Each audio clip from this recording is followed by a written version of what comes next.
वाला आदमी मुख्यमंत्री बन सकता है, 8 MP वाला आदमी प्रधानमंत्री बन सकता है, अपने सैन्य कक्ष में आराम फरमाने वाला आदमी को जगा करके बुलाया जाता है, ये आपको प्रधानमंत्री बनना है। वो कहता है यार किसी सीरियल की बात हो रही है, सिनेमा की बात हो रही है, इस उम्र में फिल्म में कहूँगा मैं नहीं असल में राष्ट्रपति बनने जाके लेना है। तो ये सब भारत में संभव है, उन पर चर्चा नहीं करूँगा। आज सिर्फ नीतीश कुमार जब भी मुख्यमंत्री बने हैं कभी भी एब्सोल्यूट मेजोरिटी में नहीं आए। सबसे बड़ी बात है कि नीतीश कुमार कभी भी इतनी संख्या बल नहीं लाए हैं जिससे वो मुख्यमंत्री पद पा सकें, लेकिन तकदीर के धनी है, परिस्थिति के मुख्यमंत्री हैं, ऐसा लालू प्रसाद के एक चुना हुआ संसद सदस्य कहा था। हालांकि वो सिरफिरा था, देशद्रोही था, इसलिए मैं उसका नाम लेकर के अपना जुबान अपवित्र नहीं करूंगा। हालांकि अब वो मर चुका है। उसी ने कहा था कि परिस्थिति के मुख्यमंत्री नीतीश कुमार चुने हुए नहीं है, और मेरे तो बिल्कुल ही नहीं है। ये उसने कहा था, मैं नहीं कहा था। तो नीतीश कुमार परिस्थिति के मुख्यमंत्री हैं और परिस्थिति जन बन जाते हैं। अगर लालू जी से बिगड़ा तो मोदी जी के शरण में आ जाते हैं, मोदी जी से बिगड़ा तो लालू जी के शरण में आ जाते हैं। आज उन्होंने मुख्यमंत्री की शपथ ली। अब सवाल उठता है कि क्यों लिया? क्योंकि बेचैन तो वो लालू से भी थे और लालू भी उनको चैन से नहीं रहने देंगे। अगर भाजपा उनको हड़प रही थी तो लालू जी कौन उनको खुला छोड़ देंगे? यहाँ पर विज्ञान का सिद्धांत काम करता है मित्रों। असल में क्या होता है कि विज्ञान से ज्यादा भोजपुरी का डायलॉग है कि चोर चोर मौसेरा भाई। मित्रों, आपने देखा होगा कि सांप, नेवला, गोजर, मच्छर, बिच्छू एक दूसरे को खा जाते हैं। जहां देखेंगे तो छिपकली मच्छर को खा जाती है।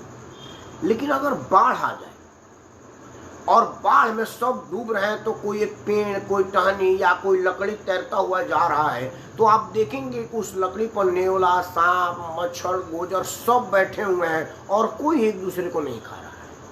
क्योंकि वहां पर हर आदमी का जान का परवाह है।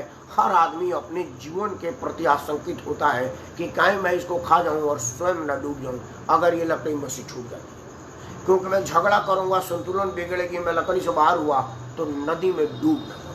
तो जब अपने जान पर आ जाती है तो सब एक ही डाल पर बैठ जाते हैं और एक दूसरे को हानि नहीं पहुंचाते, एक दूसरे का खास बन जाते हैं, ख्वाब रक्षक बन जाते हैं, उनके हितों का चिंता करने वाले बनते हैं।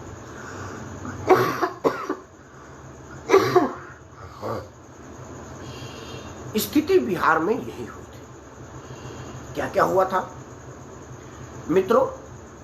ईडी के चाल में करीब 2-2.5 साल से महाराष्ट्र का एक बड़बोला मंत्री जेल में है।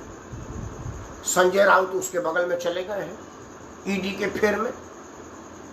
यही ईडी की जांच लालू प्रसाद के बेटों पर भी चल रही थी। आय से ज्यादा संपत्ति का मामला उन पर चल रहा था और वो जांच हो रही थी। अब वो जांच अपने अंतिम चरण पर थी। लालू प्रसाद अंततः छटपटा रहे थे, उनको कुछ नहीं मिल रहा था। उन्होंने अपने अनुज को बुलाया और शरागत हुए बोला, केन किसी भी हाल में मंत्री पद मेरे बेटे को दिलाओ ताकि एक संवैधानिक कवच उसके ऊपर हो जाए और दुनिया में हम सिंपैथी लहर लेकर के जाएं कि इधर मोदी से समझौता छोड़ करके नीतीश कुमार मेरे साथ समझौता किए और इधर नरेंद्र मोदी की ईडी ने मेरे बेटे को गिरफ्तार करने के लिए दिल्ली से निकल गई। नीतीश कुमार को लगा कि भाई ये बात अलग है, हम लालू प्रसाद जैसे जंगल राज वाले का साथ कैसे दे सकते हैं, जिसको हमने कह के छोड़ा था कि ये परिवार पोषित राजनीति कर रहे थे और मैं बिहार पोषित राजनीति करता हूँ, वो मामला तो आज भी एग्जिस्ट कर रहा है। इस बीच महाराष्ट्र में एक घटना, कौन सोच सकता था कि शिवसेना में बाला साहब ठाकरे के परिवार को कोई चैलेंज करने वाला ऑटो ड्राइवर भी निकल सकता है। लेकिन ये कहा जाता नहीं कि मोदी है तो मुमकिन है। मोदी ने ये कारनामा कर दिया कि एक बॉम्बे के सड़कों पर, बॉम्बे के सटे थाने जगह है, हालांकि हम लोगों को तो बॉम्बे भी लगता है, थाने के सड़कों पर ऑटो रिक्शा चला करके अपनी रोजी रोजगार चलाने वाले, अपने बच्चों का भरण पोषण करने वाला एक साधारण अनपढ़ आदमी, मजबूरी में मजदूरी करने पर मजबूर होने वाला आदमी आज महाराष्ट्र का मुख्यमंत्री हो गया और उस बाला साहब ठाकरे को चैलेंज कर दिया, जिसको प्रधानमंत्री भी चैलेंज करने की साहस नहीं कर पाते हैं। प्रधानमंत्री उनके पक्ष में हो या विपक्ष में हो, आदरणीय बाला साहब ठाकरे कहने पर मजबूर ही होते हैं। उस बाला साहब ठाकरे की गद्दी को अगर हिला दिया जाता है तो नीतीश कुमार की तो कोई औकात ना पहले थी, ना अब है, ना आगे रहेगी। नीतीश कुमार ने सोचा कि यार ये तो बात ठीक कर रहे, मेरे ना चाहते हुए भी आरसीपी सिंह को मंत्री बना दिया, मेरे ना चाहते हुए हरिवंश को राष्ट्रसभा का उपसभापति बना दिया, तो मतलब मैं तो बेमतलब कहूँ तो ऐसा कहीं ना हो कि मेरे में से कोई एक ना शिंदे निकल जाए। आरसीपी सिंह बेलगाम हो ही रहे थे। तो नीतीश कुमार को इस बात का खतरा लगा, और खतरा भाव करके आदमी खतरे को मारता है या खतरे से सावधान हो जाता है। तो मारने की साहस आप में थी नहीं, आप इतने सक्षम सबल थे नहीं कि इस खतरे को समाप्त कर दें। लालू प्रसाद यादव ने एक दूसरा चाल चला। जब देखा कि ये हमारे प्रलोभन में फंस रहे हैं और हमारे तरफ झुक रहे हैं, जांच तो उन पर भी होने वाली थी। उन्होंने बोला कि रेल पटरी घोटाला आपके पास है और आरसीपी सिंह आपसे नाराज हैं, और रेल पटरी घोटाले के सूत्रधार आरसीपी हैं, क्योंकि जब आप रेल मंत्री थे और रेल पटरी घोटाला किए थे उस वक्त ओएसडी यही थे और उन सारी फाइलों की जानकारी आरसीपी सिंह के पास है। आईएएस अफसर होने के नाते, तत्कालिक ओएसडी होने के नाते हर गतिविधि की खबर उसके पास है, और वही आदमी आपसे बिदक गया है तो सबूत सीधे मोदी जी को दे देगा, और मोदी जी के पास सीधी एक्सेस उसकी है। तो कहीं इसके पहले कि ईडी आप पर रेड ना डाल दे, आपको सावधान हो जाना चाहिए। दूसरा प्रलोभन दिया कि आप आइए, इस टेन्योर तक आप मुख्यमंत्री रहिए, 24 में भारत के संयुक्त विपक्ष का नेता बनिए और गद्दी अपने भतीजा को दे दीजिए, और 25 में भतीजे के नेतृत्व में फुल फ्लैश चुनाव होगा और ये मुख्यमंत्री बनेगा और आप प्रधानमंत्री बनेंगे। नीतीश कुमार को लगा कि भाई बेशक मैं प्रधानमंत्री तो बन नहीं पाऊंगा, क्योंकि प्रधानमंत्री का तो सीट खाली ही नहीं है। मतलब जिस तरह से नीतीश कुमार प्रधानमंत्री पद की सपना देख रहे हैं वो उसी तरह से होगा जैसे मैं अमेरिका का राष्ट्रपति बनने का सपना दिल्ली में बैठ करके देखूं। रोक थोड़े हम, सपना देखने पर तो कोई टैक्स लगा ही नहीं है।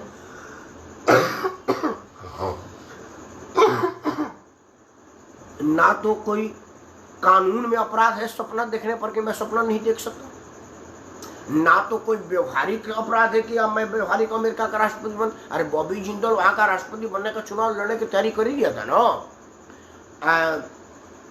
एक आदमी इंग्लैंड के प्रधानमंत्री के रेस में सबसे आगे चल ही रहा है ना, तो मुझे जाने में क्या बुराई है? सपना देखने में तो कोई बुराई नहीं है, नीतीश भी देखे, सपना पर टैक्स हमारे यहाँ नहीं है।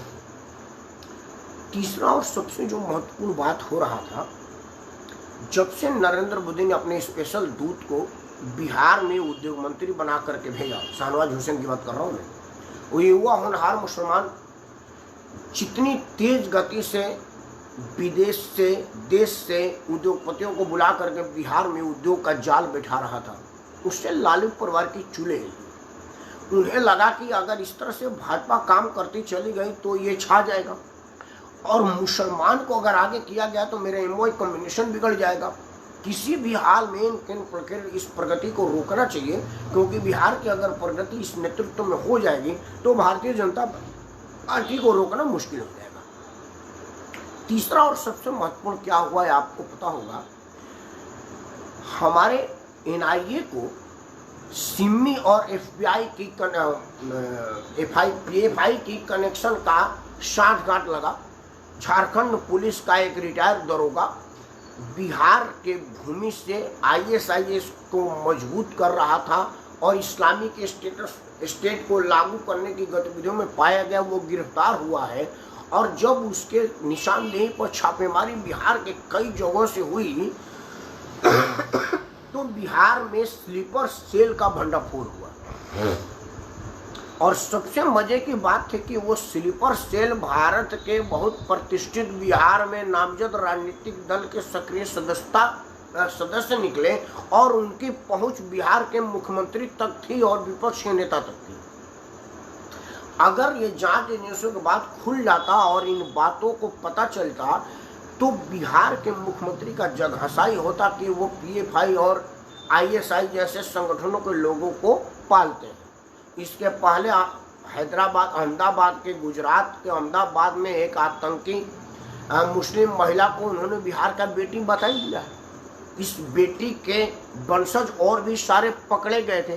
तो इन सब चीज़ों की जब गहराई से जांच हुई तो नीतीश कुमार को छटपटाहट हुई और उन्हें लगा कि भाई इस चीज़ से उभरना पड़ेगा, इस चीज़ से हटना ही पड़ेगा, नहीं तो मुख्यमंत्री रहते हुए मेरे ऊपर किसी दिन ईडी, सीबीआई और एनआईए का छापा न पड़ जाए और मुझको मुख्यमंत्री आवास से ही न उठा लेना पड़े।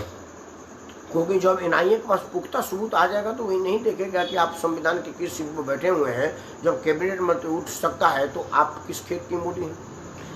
क्योंकि प्रधानमंत्री का गांधी मैदान के रैली में संबोधित करते हुए जब सीरियल बम ब्लास्ट हुआ था गांधी मैदान में, प्रधानमंत्री बोलते रहे और गांधी मैदान में बम फटता रहा, उसी घर में इस सब दस्तावेज पकड़ा गया था। और प्रधानमंत्री के अभी कुछ दिन पहले बीते बिहार दौरे पर इसी तरह का कार्यक्रम को दोहराने का साजिश हुआ था, लेकिन एनआईए ने इन वक्त पर उसको भंडाफोड़ कर दिया। इन सब चीज़ों से नीतीश कुमार को घबराहट हुई और लालू प्रसाद को छटपटाहट हुई। ईडी की जांच पैरेलल थी, एनआईए की जांच चली रही थी, पीएफआई और आईएसआईएस का जो स्लीपर सेल था उस पर नकेल कसता जा रहा था, शिकंजे में बहुत सारे लोग फंसते जा रहे थे और वो सब के सब लोग लालू प्रसाद यादव और नीतीश कुमार के कोर वोट बैंक है। कहीं उनका वोट बैंक ही ना खिसक जाता इस चक्कर में कि भाई हमारे बच्चे पकड़े जा रहे थे और तुम सरकार बचाने में और अपनी छवि चमकाने में लगे हुए थे, तो हम तुमको क्यों समर्थन दें, हम तुमको वोट नहीं देंगे। इस वजह से नीतीश कुमार को इनकेन पड़केन हटना ही था, क्योंकि समझौता तोड़ने जैसी कोई बात भारतीय जनता पार्टी की हुई नहीं थी। ना ही भारतीय जनता पार्टी के किसी मंत्री ने आपके किसी भी क्रियाकलाप पर रोक लगाया था। भारतीय जनता पार्टी हिंदू हृदय सम्राट की छवि रखने वाला दुर्गा पूजा में आपके आरसीपी सिंह की बेटी के द्वारा ही गोली चलवा देने की घटना पर भी खून पी करके रह गई, आपका साथ नहीं छोड़ी।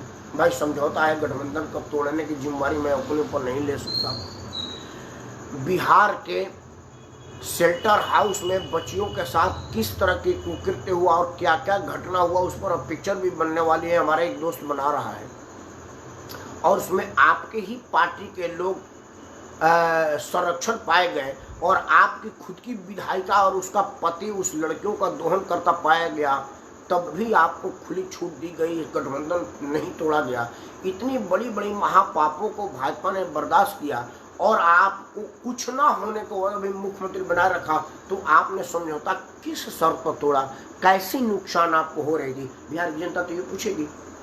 दूसरा है, आपने ऐसा क्या चीज मांगा जो नहीं मिला और अब क्या मांग करेंगे। स्पेशल स्टेटस का बात जब आप चुनाव लड़ते हैं तो मांगते हैं और जब 2.5 साल सरकार में आते हैं तो एक बार भी बात नहीं करते। बिहार को स्पेशल पैकेज की जब आती है तो आप वो पैकेज कहाँ खर्चा करते हैं ये कहीं चर्चा नहीं करते हैं। ये सब बिहार की जनता बने, क्योंकि अब आजकल सोशल मीडिया पर हर घर मोबाइल है और हर घर समाचार है और हर आदमी अपडेट है। तो ये सब बिहार के लोग पूछेंगे कि आखिर एक आईएएस अफसर जिसकी बेटी आईपीएस है, उसके 40 बीघा जमीन को अकूत संपत्ति अवैध तरीके से जमा करने की बात मान लिए हैं और एक उस आदमी को उप मुख्यमंत्री का शपथ दिलाए हैं जिस पर इतनी संपत्ति जमा करने का इल्जाम तब है जब वो बालिग ही नहीं हुआ था। मतलब जो आदमी नाबालिग स्थिति से ही बेईमानी करना शुरू कर दिया था या उसके नाम पर बेईमानी की जा रही थी, वो दूध का धुला हो गया। तो ये बिहार की जनता समझती है, आपको समझाने की जरूरत नहीं है, हमको बताने की जरूरत। खैर 24 बहुत दूर नहीं है, लेकिन मुझे लग रहा है कि 24 बहुत दूर है। ये गठबंधन 24 तक नहीं चलेगा, क्योंकि गठबंधन के गांठ आज से खुलने लगे हैं। इसके पहले को गांठ बंधे, ढीलापन आज से ही आने लगा है। जीतन मांझी ने कहा है कि भाई पता चला है कि 2015 का समझौता लागू होगा, तो 15 में मैं एक आदमी था तो 1 सीट मिली थी, अब 5 आदमी है तो 5 नहीं तो 2 तो मिलनी ही चाहिए। तो कांग्रेस का तो उससे बड़ा है, कम्युनिस्ट का उससे भी बड़ा है, तो किसको कितना सीट मिलेगा ये तो आने वाला भविष्य जानेगा। और जब सीटें मिलेंगी और फिर लालू पुत्रों और लालू परिवार का आतंक प्रशासन से लेकर के शासन तक पर जो होने लगेगा, तो नीतीश कुमार उसको कैसे टैकल करेंगे इसकी बानगी दिखने लगी है। जब समाचार चैनल के डिबेट में लालू जी का बेटा का तरफ फोन रख, तेरे से 36 चैनल आगे पीछे घूमते रहते हैं, बकवास ना कर। घमंड अभी आई है, उसने शपथ नहीं लिया है, सिर्फ शपथ लेने की चर्चा हुई है। तो आगे क्या होगा? और जहां तक रहा रोजगार का, जो नीतीश कुमार ने पहले कहा था कि पैसा कहां से आएगा, तो लालू जी ने बेटा कहा था कि हम बताएंगे, तो रोजगार तो लालू प्रसाद के मुख्यमंत्री होते हुए उनके लोगों को हो गया था। अपहरण उद्योग कितना तेजी से था, वो सब हो जाएगा। होटल पर जबरदस्ती आपकी गाड़ी रोकी जाएगी और 4 रुपए की चाय को 40 रुपए में खरीदने पर मजबूर किया जाएगा। रोजगार तो वैसे भी आ जाएगा। रोजगार वो लोग पहले किए हैं, वही अनुभव है। रोजगार में तो कोई कमी राष्ट्रीय जनता दल के लोग करते नहीं है, फिर से नहीं करेंगे। जब पुलिस प्रशासन उन्हीं का हो जाएगा तो बिहार को भगवान बचाए, क्योंकि मेरा ससुराल भी वही है और ननिहाल भी यही है। गौतम बुद्ध भी वहीं के हैं और सिखों के 10वें गुरु भी वहीं के हैं। ऐसे पावन पवित्र भूमि पर रहने वाले सारे भूमिवीरों को प्रणाम करते हुए परमपिता परमेश्वर से प्रार्थना करता हूँ कि वो बिहार को सहन शक्ति दे और बर्दाश्त करने की क्षमता दे। जय हिंद, वंदे मातरम।